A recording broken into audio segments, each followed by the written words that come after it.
प्रयागराज से लेकर लखनऊ तक, काशी से लेकर संगम तक, शंकराचार्य बनाम प्रशासन की लड़ाई अब नए मोड़ पर है।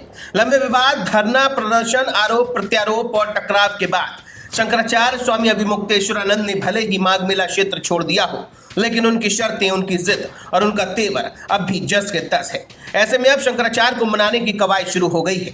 खबरों के मुताबिक ज्योतिषपीठ के शंकराचार्य को मनाने के लिए प्रयागराज से लेकर राजधानी लखनऊ तक हलचल तेज है। बीते 2 दिनों से लखनऊ के 2 बड़े अधिकारी लगातार स्वामी अभिमुक्तेश्वरानंद से संपर्क में हैं। उनको मनाने की कोशिश की जा रही है।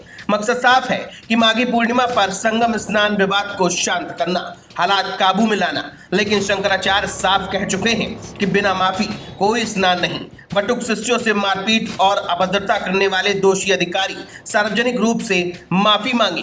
साथ ही चारों पीठों के शंकराचार्यों के स्नान के लिए अलग से प्रोटोकॉल बने। सूत्रों का दावा है कि लखनऊ के अधिकारियों ने शंकराचार्य की शर्तों पर सैद्धांतिक सहमति जता दी है, जिससे इस विवाद के सुलझने के आसार बन रहे हैं।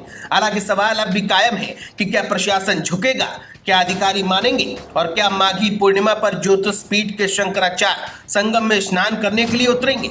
आपको बता दें कि 28 जनवरी 2026 दोपहर करीब 12 बजे शंकराचार्य स्वामी अभिमुक्तेश्वरानंद अपने बटुक शिष्यों के साथ माघ मेला क्षेत्र छोड़कर काशी चले गए हैं। इसी दिन उनका धरना खत्म हुआ, लेकिन विवाद खत्म नहीं हुआ है। यह विवाद पूरा शुरू हुआ था मौनी अमावस्या के दिन, जब शंकराचार्य संगम की ओर पालकी में बढ़ रहे थे।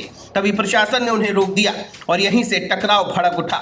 शंकराचार्य का आरोप है कि बटुक शिष्यों की चोटी खींची गई, मारपीट और अभद्रता की गई, सनातन परंपरा का अपमान हुआ। इसी आक्रोश में शंकराचार्य ने संगम स्नान करने से इनकार कर दिया और मेला क्षेत्र में 11 दिनों तक धरने पर बैठे रहे। अब तस्वीर बदली है। शंकराचार्य मेला क्षेत्र छोड़ चुके हैं, लेकिन प्रशासन अब भी बैकफुट पर है। फिलहाल शंकराचार्य काशी में है और सत्ता के गलियारों में अब भी बेचैनी बनी हुई है। अब आगे क्या कुछ होता है, क्या शंकराचार्य स्नान करने आते हैं, ये तो अब देखने वाली बात होगी। Bureau report, the leader Hindi.